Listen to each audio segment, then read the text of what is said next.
शर्जील इमाम ने जो भी बयान दिया है आज, जहाँ भी बयान दिया है वो उनका व्यक्तिगत बयान है, उसका शाहीन बाग से कोई लेना देना नहीं है। शाहीन बाग के एक आदमी भी उसके साथ खड़े नहीं है। हम शर्जील इमाम को नहीं जानते हैं, पहली चीज़ है।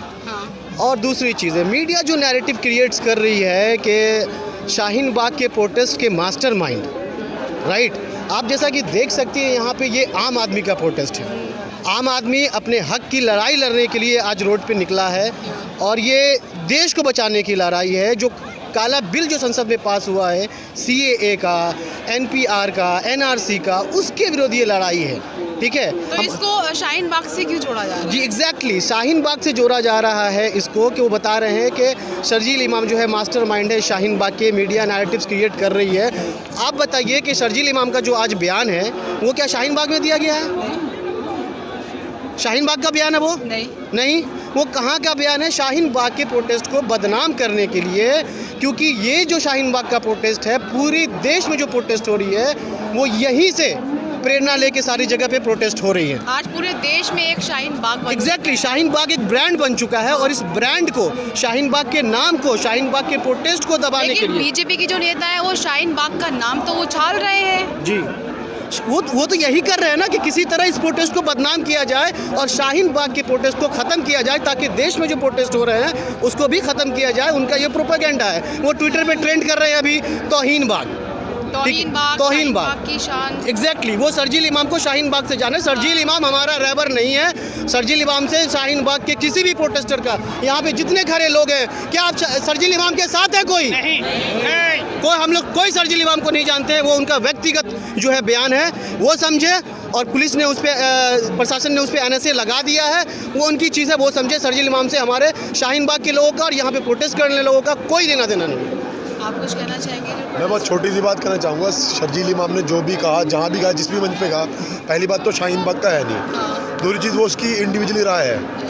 यहाँ पे आप इस बच्चे से पूछेंगे, ये भी इतना बराबर कंट्रीब्यूट कर रहा है इस प्रोटेस्ट में।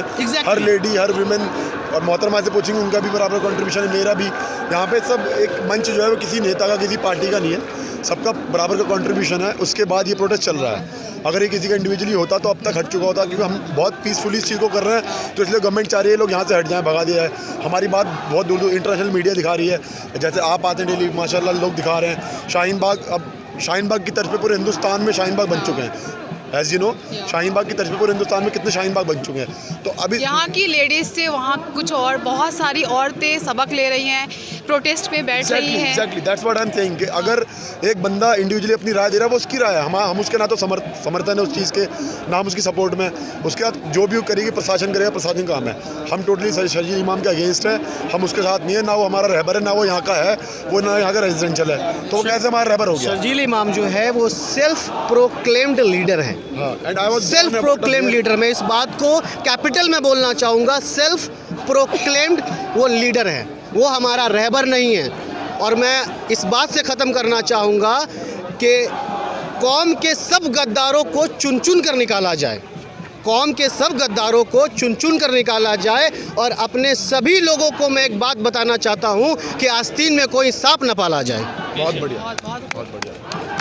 अच्छा, ये एक सवाल और है मेरा कि जो शाहीन बाग को बदनाम किया जा रहा है, इन बच्चों को बदनाम किया जा रहा है कि इनको नारे सिखाए जा रहे हैं, बताया जा रहा है कि हमें क्या बोलना है, क्या इनको बताया जा रहा है? नहीं, मैं आपको एक बहुत नॉर्मल सी बात, छोटी सी बात बताता हूँ।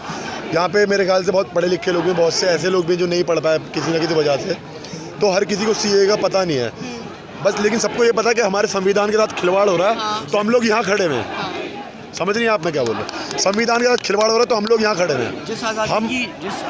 जिस आज़ादी की यहाँ पे बात करी जा रही है, वो गांधी जी की आज़ादी की बात है। अगर आपने नारे सुनेंगे, यहाँ पे भगत सिंह का नाम लिया जा रहा है, या गांधी जी का नाम लिया जा रहा है, या अशफाक उल्लाह का नाम लिया जा रहा है। यहाँ पे हम ये नहीं कह रहे कि हम डिवाइड करना चाहते हैं, हम चाहते हैं यहाँ पे एकता। अगर आप यहाँ पे स्टेज के पास जाएंगे, यहाँ पे क्रिश्चियंस भी मिलेंगे, यहाँ पे आपको सिख भी मिलेंगे, यहाँ पे हर कौम का बच्चा औरत सब लोग हैं यहाँ पे।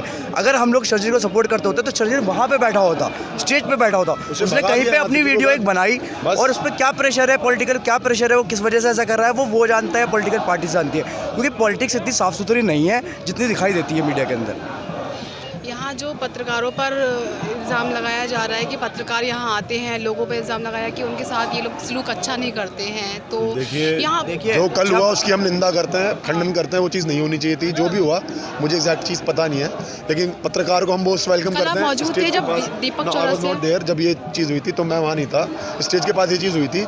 और पत्रकार को स्पेशली अनाउंसमेंट की जाती है कि पत्रकार जिसको भी इंटरव्यू चाहिए अंदर आके ले, क्योंकि पत्रकार क्या करते हैं, जो गोदी मीडिया है, I am just talking about गोदी मीडिया, वो एक ऐसे को पकड़ती है जिसको देखते हैं ना कि वो बिल्कुल जानता ही नहीं है, बेचारा घूम रहा है, उससे पूछेगी कि सीए क्या है, तो वो क्या बता पाएगा। आपको बात करनी, हमसे बात करें आप भाई। एक बात सब जानते हैं, हम संविधान के साथ खिलवाड़ रहा, तो हम लोग यहाँ खड़े हैं, एक साथ खड़े हैं। पुलिस वालों ने उसको दीपक चौरसिया को पहले बाहर रोका था, उसे समझाया था। जी मैं कल लेटर बाद में आया था, मैं काफ़ी लेट, लेकिन पुलिस वालों ने यहाँ पे पहले रोका था, यहाँ पे बैरियर्स लगे हुए हैं। दीपक चौरसिया को समझाया था कि वो प्रोटेस्ट पीसफुल चल रहा है, आपकी वहाँ पे ज़रूरत नहीं है, क्योंकि आपको वहाँ पे पसंद नहीं करा जाता।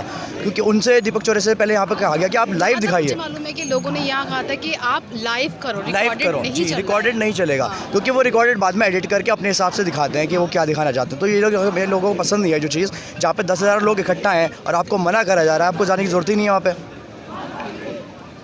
एग्जैक्टली देखिए, जो कल भी मीडिया के साथ हुआ, तो हम लोग गांधी को मानने वाले लोग हैं, हम लोग अहिंसा को मानने वाले लोग हैं। गांधी जी के पास डंडा ज़रूर था, लेकिन वो डंडा कभी भी हिंसा के लिए यूज़ नहीं हुआ था। हम लोग गांधीवादी लोग हैं, हम लोग गोडसे वाले लोग नहीं हैं। और उनके साथ जो भी कल घटना हुई, मीडिया कोई भी हो, चाहे वो गोदी मीडिया हो, कुछ भी हो, जर्नलिज्म है। अमित शाह ने अच्छा अभी जो हाल ही में कहा है कि आप कितना ही कुछ कर लो, कानून तो लागू होकर ही रहेगा। जी, अमित शाह ने क्या अमित शाह को आकर यहाँ पर, या मोदी को यहाँ आकर ये लोगों को समझाना नहीं चाहिए? मैं एक चीज़ बोलना चाहता हूँ कि अमित शाह या मोदी को हम नहीं चाहते, लेकिन जब एक कोई राजा ऊपर बैठा है तो कोई वजीर कोई आके उनसे हमसे बात तो करे, भाई आपकी परेशानी क्या है, हमसे कोई आके पूछे। तो कोई आ ही नहीं रहा है, मसला सिर्फ यहाँ पर यही है। मैं नहीं कहता कि मोदी आए, मत आए मोदी, भाई मोदी तो संबित पात्रा तो ये कह रहे हैं कि यहाँ पे जो प्रोटेस्ट चल रहा है कि मोदी जी को बुलाने के लिए चल रहा है। नहीं, मैं आपको ये क्रोनोलॉजी समझा देता हूँ, ठीक है, कि अमित शाह जी कहते हैं, जो माननीय गृह मंत्री जी हैं, वो कहते हैं कि हम 1 इंच भी पीछे नहीं हटेंगे। आखिर उनको ये बयान क्यों देना पड़ा? आखिर उनको ये बयान क्यों देना पड़ा? आप बताइए कि दुनिया के किसी लोकतंत्र में आज तक ऐसा नहीं हुआ है कि किसी भी लोकतंत्र के अंदर कोई बिल पास होता है और वही सरकार उसके समर्थन में रैली निकलवाती हो, ट्विटर पे लोगों को बोलती हो नंबर डाल के कि इस पे मिस कॉल मारिए, समर्थन दीजिए। अरे जब आपको मिस कॉल ही मरवाना था तो पहले मरवा लेते। देखते कितने लोग समर्थन में हैं, कितने विरोध में हैं, कि दुनिया के किसी लोकतंत्र में ऐसा नहीं हुआ था। अब दूसरी मिस कॉल से ही अगर बिल पास होने दो, फिर संसद में बैठे हुए सांसदों की जरूरत ही क्या थी? का तो मसला बहुत अलग है। ठीक है, अब जो है ये कह रहे हैं पीछे नहीं हटेंगे, तो वो डर गए हैं। कुछ ऑफर्स भी दिए गए थे कि आप मिस कॉल करेंगे तो सनी लियोनी से बात होगी। एग्जैक्टली, वो जो उनका आईटी सेल है, जो पेड आईटी सेल है, बीजेपी के पास 52 लाख पेड आईटी वर्कर्स हैं। उन्होंने जो है नेटफ्लिक्स के नाम से कि आपको नेटफ्लिक्स का पैकेज मिलेगा और जो है तरह तरह की चीज़ें, ठीक है, तो उन लोगों ने वो सब प्रोपेगेंडा चलाया। वो आज तक वही प्रोपेगेंडा उनकी आईटी टीम चला रही है कि किसी तरह शाहीन बाग को, इस प्रोटेस्ट को बदनाम किया जाए और इस प्रोटेस्ट को एक विशेष धर्म के साथ जोड़ के कि यही लोग इस चीज़ के खिलाफ हैं। आप जब जाएंगे स्टेज पे, यहाँ पे सिख भी है, ईसाई भी है, क्रिश्चियन भी है और हिंदू भी है, दलित भी है। ये लड़ाई किसी विशेष धर्म की नहीं है, ये देश को बचाने की लड़ाई है। ठीक है, दैट्स इट।